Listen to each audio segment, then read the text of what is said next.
السلام علیکم ورحمۃ اللہ وبرکاتہ۔ بسم اللہ الرحمن الرحیم۔ نحمدہ ونصلی علی رسولہ الکریم، حامداً و مصلیٰ و مسلماً۔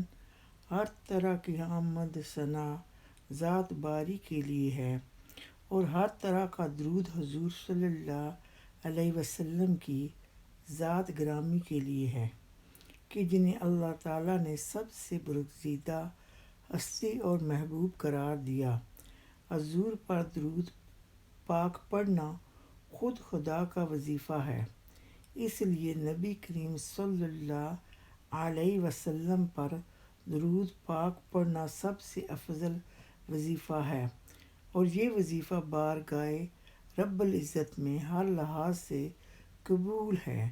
یعنی درود پاک صرف ایک ایسا وظیفہ ہے جس کا پڑھنا قبول ہی قبول ہے، اور جو ہر چیز بارگاہ رب العزت میں فوراً قبول ہو جائے اس کا اجر بھی بہت جلد ملتا ہے۔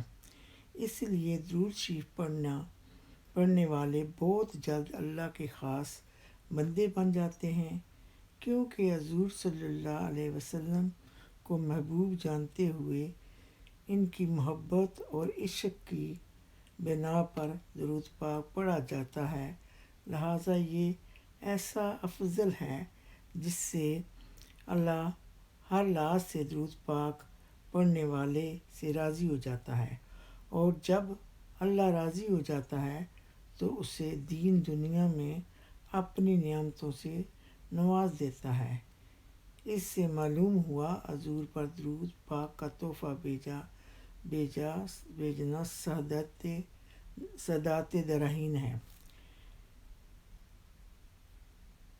اس کتاب میں سورہ درود شریف جمع کر دیں گے اور ان کے فضائل لکھ دیے، اور اس کے ساتھ اس درود پاک پڑھنے کا طریقہ اور تعداد بھی بیان کی گئی ہے۔